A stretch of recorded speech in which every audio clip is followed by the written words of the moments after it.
আসসালামু আলাইকুম।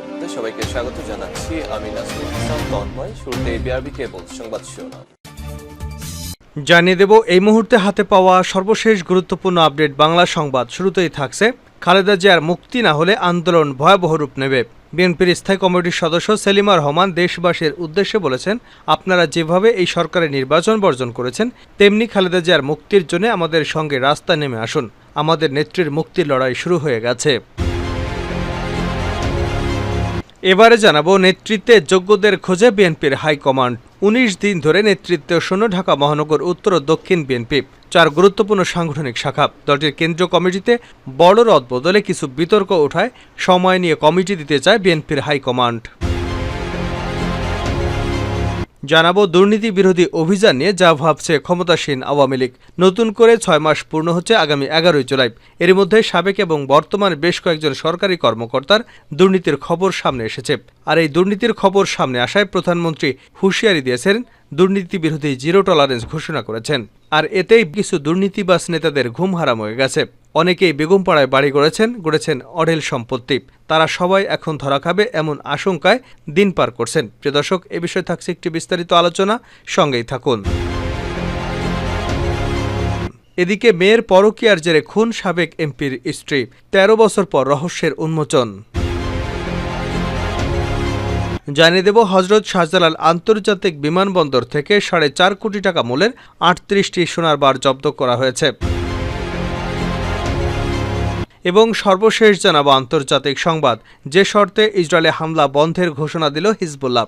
ফিলিস্তিনের গাজা উপত্যকায় পূর্ণ যুদ্ধবিরতি হলে ইসরায়েলের সঙ্গে লড়াই বন্ধ করবে লেবাননের ইরান সমর্থিত প্রতিরোধ যোদ্ধা হিজবুল্লাহ। সংগঠনের উপপ্রধান শেখ নাঈম কাসেম এ ঘোষণা দিয়েছেন। এতক্ষণ শিরোনাম শুনছিলেন, এবার বিস্তারিত। প্রিয় দর্শক, আপনি যদি এই চ্যানেলে নতুন হয়ে থাকেন, ভিডিওটি দেখতে দেখতে চ্যানেলটি সাবস্ক্রাইব করে আমাদের সঙ্গে থাকুন। আর এই ভিডিও সম্পর্কে আপনি আপনার মূল্যবান মতামতটি কমেন্ট বক্সে জানিয়ে দিন। আর হ্যাঁ প্রিয় দর্শক, জানিয়ে দিন ভিডিওটি কোথা থেকে দেখছেন। খালেদা জিয়ার মুক্তি না হলে আন্দোলন ভয়াবহ রূপ নেবে সেলিমা রহমান। বিএনপির স্থায়ী কমিটির সদস্য সেলিমা রহমান দেশবাসীর উদ্দেশ্যে বলেছেন, আপনারা যেভাবে এই সরকারের নির্বাচন বর্জন করেছেন, তেমনি খালেদা জিয়ার মুক্তির জন্য আমাদের সঙ্গে রাজপথে নেমে আসুন। আমাদের নেত্রীর মুক্তির লড়াই শুরু হয়েছে। এ লড়াই থামবে না যতদিন না আমরা নেত্রীকে মুক্ত করতে পারব। খালেদা জিয়া নেই মানে গণতন্ত্রের মুক্তি, স্বাধীনতার মুক্তি নেই। তার মুক্তি না হলে আন্দোলন ভয়াবহ রূপ নেবে বলেও হুঁশিয়ারি দেন তিনি আরও বলেন, আমাদের আপসহীন নেত্রীকে চক্রান্ত করে তারা মেরে ফেলার চেষ্টা করেছে। আমাদের নেত্রীর মুক্তি না হলে এই আন্দোলন ভয়াবহ রূপ ধারণ করবে। এই পরিণতি ভালো হবে না। আমাদের নেত্রী জেলখানায় মরতে বসেছেন, আমরা তাকে মরতে দেব না। আল্লাহর কাছে ফরিয়াদ করি, আল্লাহ তুমি শেখ হাসিনার পতন ঘটাও। গ্রামে গঞ্জে খালেদা জিয়ার মুক্তির আওয়াজ উঠেছে। তাই আসুন আমরা সবাই প্রতিজ্ঞা করি, দেশনেত্রীর মুক্তি না হওয়া পর্যন্ত আমরা রাজপথ ছাড়ব না। তিনি আরও বলেন, দেশ পরাধীন হতে চলেছে, দেশের স্বাধীনতা প্রশ্নবিদ্ধ। বর্তমান সরকার বিনা নির্বাচনের মাধ্যমে জোর করে আরেকটি দেশের সহায়তায় ক্ষমতা দখল করে আছে। বাংলাদেশের মানুষের বুকের উপর পা রেখে উন্নয়নের নামে তারা কোটি কোটি টাকা বিদেশে পাচার করে দিচ্ছে। অতি সম্প্রতি প্রধানমন্ত্রী শেখ হাসিনা দুবার ভারত সফরে গিয়ে কী করেছেন? চুক্তি ছিল ক্ষমতায় বসালে সবকিছু দিয়ে দেব। তাই অসম চুক্তি করে দেশের নিরাপত্তা বিঘ্নিত করে বাংলাদেশের স্বার্থের বাইরে বাংলাদেশকে অন্য দেশের দাস বানানোর চেষ্টা করছে। কিন্তু আমরা দেশের স্বাধীনতা ধ্বংস হতে দেব না, বলেন সেলিমা রহমান। নেতৃত্বের যোগ্যদের খোঁজে বিএনপির হাইকমান্ড। ১৯ দিন ধরে নেতৃত্ব শূন্য ঢাকা মহানগর উত্তর ও দক্ষিণ বিএনপির ৪ গুরুত্বপূর্ণ সাংগঠনিক শাখা। দলটির কেন্দ্রীয় কমিটিতে বড় রদবদলে কিছু বিতর্ক ওঠায় সময় নিয়ে কমিটি দিতে চান বিএনপির হাইকমান্ড। এছাড়া দলীয় প্রধান খালেদা জিয়া অসুস্থ, তার মুক্তির দাবিতে কর্মসূচি ও নতুন কমিটি দিতে বিলম্ব হওয়ার আরেকটি কারণ। ৪ মহানগর এবং যুবদলের কেন্দ্রীয় কমিটির শীর্ষ নেতৃত্বের যোগ্য এবং পরীক্ষিতদের খোঁজা হচ্ছে।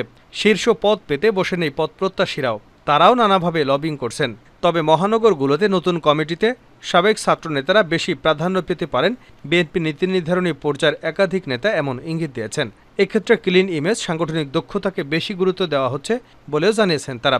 সরকার বিরোধী বিগত আন্দোলন ব্যর্থতার মূল্যায়ন সাপেক্ষে ঘুরে দাঁড়াতে ২৩ জুন ঢাকা মহানগর উত্তর ও দক্ষিণ চট্টগ্রাম ও বরিশাল মহানগরের বিএনপির সঙ্গে যুবদলের কেন্দ্রীয় কমিটিও বিলুপ্ত করা হয়। এছাড়া বিলুপ্ত করা হয় ঢাকা মহানগর উত্তর ও দক্ষিণ পূর্ব এবং পশ্চিম শাখা ছাত্রদলের কমিটিও।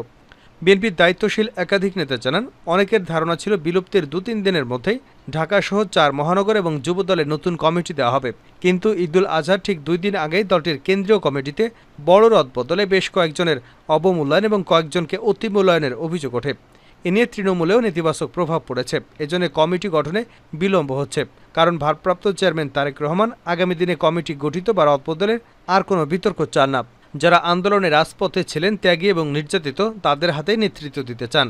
এছাড়া ঈদের পর দলীয় চেয়ারপারসন খালেদা জিয়া অসুস্থ হয়ে পড়া এবং একেন্দ্রিক ঢাকাসহ সব মহানগর ও জেলায় সমাবেশ কর্মসূচি নতুন কমিটি গঠনে বিলম্ব হবার আরেকটি কারণ। সূত্র মতে বিএনপির শীর্ষ পর্যায়ের কেউ কেউ এভারকেয়ার হাসপাতালে চিকিৎসাধীন খালেদা জিয়ার বাসায় ফেরার পর এসব কমিটি দেওয়ার জন্য ভারপ্রাপ্ত চেয়ারম্যানকে পরামর্শ দিয়েছিলেন। মঙ্গলবার বিএনপি চেয়ারপারসন হাসপাতাল থেকে বাসায় ফিরেছেন। এখন কয়েকদিনের মধ্যে মহানগরগুলো এবং যুবদলের নতুন কমিটি দেওয়া হতে পারে, এমনটাই জানিয়েছে দলীয় একটি সূত্র। দুর্নীতি বিরোধী অভিযান নিয়ে যা ভাবছে আওয়ামী লীগের নেতারা। নতুন বছরে 6 মাস পূর্ণ হচ্ছে আগামী 11 জুলাই। এর মধ্যে সাবেক এবং বর্তমান বেশ কয়েকজন সরকারি কর্মকর্তার দুর্নীতির খবর সামনে আসছে। এখনও ক্ষমতাসীনদের দলের তেমন কারো নাম আসেনি কোনো দুর্নীতিতে। তবে সরকারি কর্মচারীদের এসব ঘটনা ক্ষমতাসীন দল হিসেবে আওয়ামী লীগের নেতাদের কপালেও চিন্তার ভাঁজ ফেলেছে। দায়িত্বশীল নেতারা বলছেন, মোটা দাগে দুর্নীতির যেসব খবর সামনে এসেছে এগুলো নিয়ে কঠোর অবস্থানে গিয়ে সরকার একটা বার্তা দিয়েছে এবং সেটি সরকারি দলের একটি অংশকে চিন্তিত করে তুলেছে। আওয়ামী লীগের বেশ কয়েকজন নেতা বাংলা ট্রিবিউনের সঙ্গে একান্ত আলাপচারিতায় বলেছে, তাদের সরকার দীর্ঘদিন রাষ্ট্র ক্ষমতায় থাকায় সরকারি কর্মকর্তা এবং দলীয় নেতাদের একটি অংশ দুর্নীতিসহ নানা ধরনের অনিয়মে জড়িয়েছেন। সম্প্রতি যে কয়টি দুর্নীতির ঘটনা সামনে এসেছে সেগুলো সবাইকে নাড়িয়ে দিয়েছে। সরকারের পক্ষ থেকেও এ ব্যাপারে কঠোর অবস্থান নেওয়ায় সবাই নড়ে চড়ে বসেছে। দুর্নীতির খবর যখন একের পর এক সামনে আসছে, এর মধ্যে আওয়ামী লীগের একাধিক নেতা গত 15 বছরে বিপুল সম্পদের মালিক হওয়ার খবরও সামনে এসেছে গণমাধ্যমে। দ্বাদশ জাতীয় সংসদ নির্বাচনের আগে প্রার্থী হিসেবে আওয়ামী লীগ নেতাদের হলফনামায় কয়েক বছরের সম্পদ বহুগুণ বেড়ে যাওয়ার তথ্য উঠে আসে। এমনকি উপজেলা নির্বাচনে প্রার্থীদের সম্পদও কয়েক বছরে অস্বাভাবিক হারে বেড়ে যাওয়ার নতুন তথ্য সামনে আসে। ট্রান্সপারেন্সি ইন্টারন্যাশনাল বাংলাদেশের বিশ্লেষণে গণমাধ্যম বা দুর্নীতি বিরোধী সংস্থাগুলোর তৎপরতা অব্যাহত থাকলে দুর্নীতিতে জড়িত দলীয় ব্যক্তিদের থলের বিড়ালও বেরিয়ে আসতে পারে শঙ্কা অনেকের। দলের নেতারাই বলছেন, নতুন সরকারের সামনে দুর্নীতি দমনের বিষয়টি চ্যালেঞ্জ হিসেবে দৃশ্যমান হয়েছে। এটি প্রধানমন্ত্রী শেখ হাসিনা তার বক্তব্যে বারংবার হুঁশিয়ারি দিয়ে বলেছেন। সাবেক সেনাপ্রধান জেনারেল আজিজ, সাবেক আইজিপি বেনজির আহমেদ ইস্যুতে সরকার তার অবস্থান পরিষ্কার করেছে। জাতীয় রাজস্ব বোর্ডের সাবেক কর্মকর্তা মতিউর রহমান এবং অন্য কর্মকর্তাদের ক্ষেত্রেও সরকারের কঠোর অবস্থানের বিষয়টি স্পষ্ট হয়েছে। অনিয়মে জড়িতদের কাউকে ছাড় দেওয়া হবে না, সেটি পরিষ্কার হওয়ায় অপরাধীরা অস্বাভাবিকভাবে চিন্তিত হয়ে পড়েছেন। এ বিষয়ে জানতে চাইলে আওয়ামী লীগের সভাপতিমণ্ডলীর একজন সদস্য বলেন, চলতি বছরের শুরুতে হওয়া দ্বাদশ জাতীয় সংসদ নির্বাচন নিয়ে অনেক ঘটনাই ঘটেছে। তারপরও চ্যালেঞ্জিং এই নির্বাচন নিয়ে নিরঙ্কুশ বিজয় নিয়ে সরকার গঠন করেছে ক্ষমতাসীন আওয়ামী লীগ। এই সরকারের সময় দুর্নীতিতে সম্পৃক্ততার অভিযোগে সাবেক সেনাপ্রধান আজিজ আহমেদের উপর নিষেধাজ্ঞা দেয় মার্কিন যুক্তরাষ্ট্র। এর মাধ্যমে দুর্নীতির বিষয়টি আন্তর্জাতিকভাবে সামনে এসেছে। ফলে দুর্নীতির ক্ষেত্রে কঠোর অবস্থানে যায় সরকার। এ বিষয়ে জানতে চাইলে আফামা বাহাউদ্দিন নাসিম বলেন, দুর্নীতির বিরুদ্ধে জিরো টলারেন্স নীতি ঘোষণা দিয়েছেন প্রধানমন্ত্রী শেখ হাসিনা। এই নীতি বাস্তবায়নে কঠোর পথ অবলম্বন করেছে সরকার। দুর্নীতি নিয়ন্ত্রণের কার্যক্রম শুরু হয়েছে, যা চলবে। এক্ষেত্রে কাউকে ছাড় দেওয়া হবে না, এটা পরিষ্কার। আইনের ঊর্ধ্বে কেউ নন, সে যেই হোক না কেন। হত্যাকাণ্ডের 13 বছর পর সাভারের প্রয়াত সংসদ সদস্য ও ঢাকা জেলা আওয়ামী লীগের সাবেক সভাপতি প্রয়াত শামসুদ্দোহা খান মজলিসের স্ত্রী সেলিমা খান মজলিসকে হত্যার মামলার রহস্য উদ্ঘাটন করেছে police bureau of investigation PBI. একই সঙ্গে হত্যাকাণ্ডে জড়িত 3 জনকে গ্রেপ্তার করা হয়েছে। গ্রেপ্তারকৃতরা হলেন সাবেক এমপির বাসার বৈদ্যুতিক মিস্ত্রি সুবল কুমার রায় 50, এমপি কন্যা শামীমা খান মজলিস এবং গৃহকর্মী আরতি সরকার। মঙ্গলবার দুপুরে রাজধানীর ধানমন্ডিতে পিবিআই হেডকোয়ার্টার্সে আয়োজিত এক সংবাদ সম্মেলনে এসব তথ্য জানান পুলিশ ব্যুরো অব ইনভেস্টিগেশনের প্রধান বনোজ কুমার মজুমদার। পিবিআই প্রধান বলেন, দীর্ঘদিন হত্যাকাণ্ডের রহস্য উদ্ঘাটন না হয় এক পর্যায়ে বন্ধ হয়ে যায় মামলার তদন্ত কাজ। এরপর প্রধানমন্ত্রীর কার্যালয় থেকে মামলা পুনরুজ্জীবিত করতে নির্দেশনা আসে। আমরা মামলাটি তদন্ত করি। তদন্ত শুরু হলে আমরা ভিকটিমের বড় মেয়ে আসামি শামীমা খান মজলিসের পাশাপাশি বাকি 2 মেয়েকে সন্দেহের মধ্যে রাখি। আমরা খোঁজ নিতে গিয়ে দেখতে পাই যে ওই বাসায় কারা কারা আসতেন। জানতে পারি একজন ইলেকট্রিশিয়ান মাঝে মাঝে ওই বাসায় আসতেন, কিন্তু বহুদিন ধরে তার ওই বাসায় যাওয়া আসে নেই। জানতে পারি তিনি বিগত ৩০ বছর ধরে সাভারে ইলেকট্রিশিয়ান হিসেবে কাজ করছেন। সেই সঙ্গে পাশেই তার একটি বড় মুদি দোকান আছে। বনজ কুমার মজুমদার বলেন, আমরা তদন্তকালে এসব তথ্য জানতে পারি যে তার মধ্যে বাসার সুইচ বোর্ড ভাঙা এবং সেখান থেকে দুটি তার বের করে রাখার একটি বিষয় উঠে এসেছিল। এরপর আমরা আসামি ইলেকট্রিশিয়ান সুবল কুমার রায়কে নিয়ে আসি। সাবেক সংসদ সদস্য শামসুদ্দোহা খান মজলিস তাকে পছন্দ করতেন, তাই আসামি সুবল কুমার রায় মাঝে মধ্যেই সেখানে যাতায়াত করতেন। বাড়ির ইলেকট্রিকের কাজও করে দিতেন। ১৯৯৮ সাল থেকে সুবল কুমার রায় খান মজলিসের বাড়িতে যাওয়া আসা করতেন। তিনি আরও বলেন, আসামি সুবল কুমার রায়কে গ্রেপ্তারের পর আদালতে স্বীকারোক্তিমূলক জবানবন্দিতে তিনি জানান, ভিকটিম সেলিমা খান মজলিসের বড় মেয়ে শামীমা খান মজলিস তার স্বামীকে নিয়ে নিচতলায় বসবাস করতেন। সেখানে তিনি নিয়মিত যাতায়াতের এক পর্যায়ে আসামি শামীমা খান মজলিসের স্বামীর সঙ্গে বিভিন্ন ব্যবসায় জড়িয়ে পড়েন। এক পর্যায়ে ২০০১ সালে আসামি সুবল কুমার রায় এবং শামীমা খান পরকীয়ায় জড়িয়ে পড়েন। বিষয়টি ২০০৫ সালে জানাজানি হলে সুবল কুমার রায়কে মারধর এবং অপমান করা হলে তিনি বাসা থেকে চলে যান। তাকে আর ওই বাসায় যেতে নিষেধ করা হয়। ২০০৮ সালে সুবল কুমার রায় বিয়ে করেন। ২০১১ সাল থেকে তিনি আবার সে বাসায় যাতায়াত শুরু করেন। যেদিন হত্যাকাণ্ডের ঘটনাটি ঘটেছে সেদিন ভোরবেলা ফজরের নামাজের সময় ভিকটিম সেলিমা খান মজলিস ছাদে উঠেছিলেন এবং সেখানে তিনি দেখতে পান সুবল কুমার রায় চুপি চুপি তার বাড়ির দিকে আসছেন।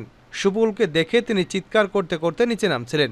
তখন আসামি সুবল এবং শামীমা মায়ের চিৎকার থামাতে উপরে যান। মাকে থামানোর জন্য মেয়ে শামীমা খান মজলিস তাকে জাপটে ধরেন এবং পাশে থাকা একটি ফল কাটার চাকু দিয়ে গলার দুপাশে ৩টি পোঁচ দেন। এরপর যখন তারা দেখেন তার মা মারা যায়নি, জীবিত আছে, তখন আসামি সুবল ইলেকট্রিক বোর্ড ভেঙে সেখান থেকে দুটি তার বের করে ভিকটিমের মাথায় ইলেকট্রিক শক দেন এবং মৃত্যু নিশ্চিত করেন। পিবিআই প্রধান আরও বলেন, জবানবন্দি থেকে জানা যায় ২০১১ সালে ১৪ জুন সকাল ৬:৩০ থেকে সকাল ৭:৩০টার দিকে ঘটনা ঘটে। বাসার ডাইনিং রুমে ভিকটিমের গলার দুপাশে ফলকাটার ছুরি দিয়ে আঘাত করে রক্তাক্ত অবস্থায় ভিকটিমকে তার প্রতিবন্ধী ছেলে সেতুর কক্ষে নেওয়া হয়।